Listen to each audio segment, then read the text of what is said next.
Hello once again YouTube, Chris the Nightbringer here, bringing you some StarMade station reviews, and today we're taking a look at the Foundry by YibYag. So this thing is freaking awesome. It's got a crazy shape, kind of looks like a warp gate almost, but it is apparently some sort of factory or foundry, possibly a place where shipyard construction takes place, I guess. Definitely something that's a possibility with its shape.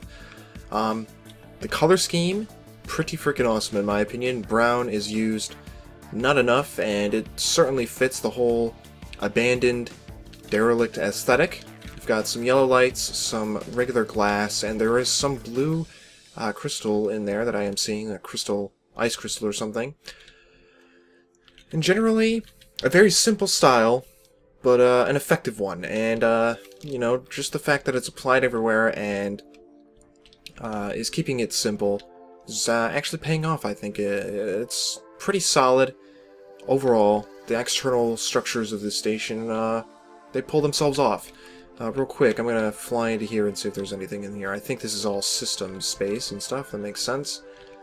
So we're going to pretend that we're exploring the station internally from this hangar here. If we go inside, we can see there's no docking module, and there is a ton of lights. That is one thing I think that could be toned down a bit.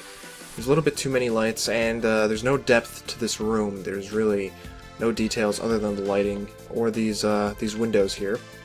Nice doorway shape, though, I must admit.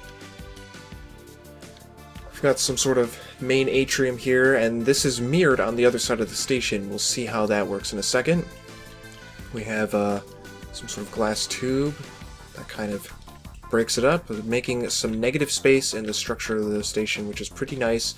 It's something that doesn't really happen that often. Most people focus on positive space instead. If you don't know what that means, positive is, think of it in terms of a drawing. If you were to draw the structure of the building, you would draw out things, and negative space is places where you would erase things, so to speak. Think of it that way, at least. That's like the simplest way I can explain it to you. But it's the areas that you remove to create more depth, and it's just the process of removing to create that depth, sort of. Which is an attempt or approach, I should say, that people don't really do that often. It depends on what you're trying to accomplish. But aside from that, let's get back on topic. So we'll just explore some of these rooms. You can go down here. A checkerboard pattern of lights with some very nice windows here.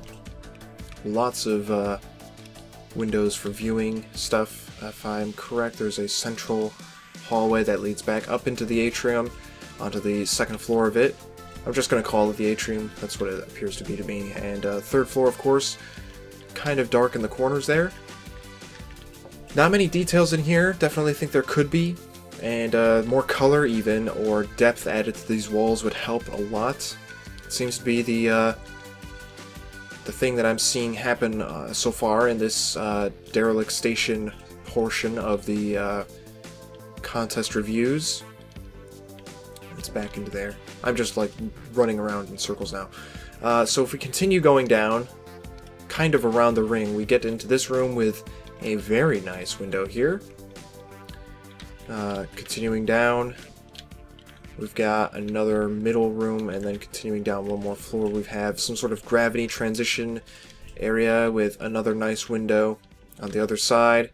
You can look down over into the station. This type of view right here is freaking marvelous, and I kind of wish it was facing this way so you could get a view of the station from this direction. It would be pretty worth it, I think, to put that type of feature in. And of course, if you jump down here, I can only assume that some sort of hidden activation modules are located here. Am I wrong in guessing that? Perhaps I am.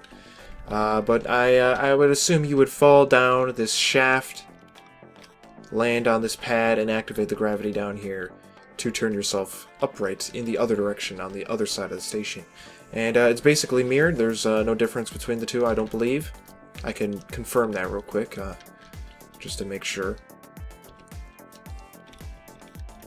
No, it doesn't look like there's much of a difference. I'm not seeing any additional details or anything. So, overall, I love the external design. The color scheme, the way that light is reflecting off it right now, makes it look, you know, pretty stylized, and I think that works very nicely. There could be a little bit more variance. I'm going to give it an 8 out of 10 for the externals. Internals, I'm going to give it a 6 out of 10. There definitely could be some more work done.